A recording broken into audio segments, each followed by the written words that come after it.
as we recall. So we never really got to vote for the women. It just sort of happened to us. But we're glad we have you. Yeah, and it really worked out very well because Denise was a good addition to the club.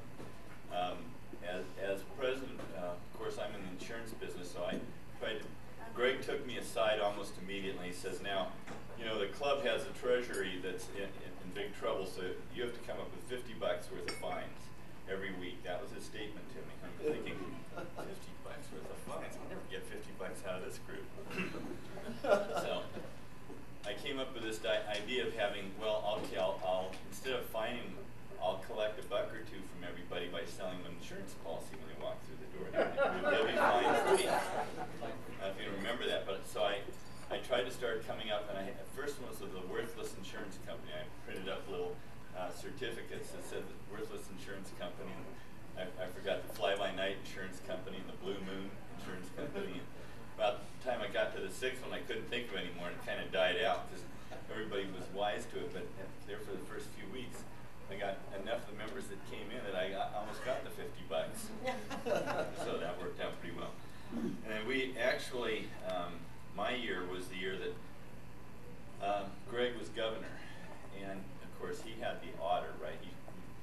His mascot was the otter, be a good year. So, and he made this big deal out of it because I remember going to, he likes to go up to Fort Bragg, and that's really why he's not here right now, because they're in Fort Bragg and some is tiding there.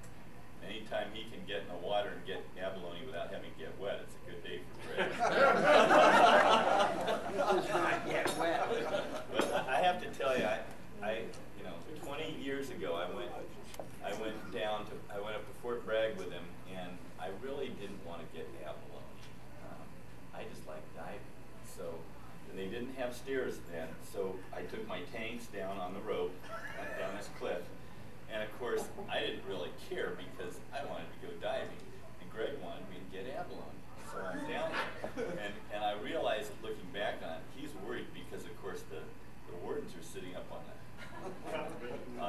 in the hills and the trees, and they're watching anybody with tanks. So of course, we became a target now, and Greg is just sweating bullets, and I don't care because I'm not after the abalone.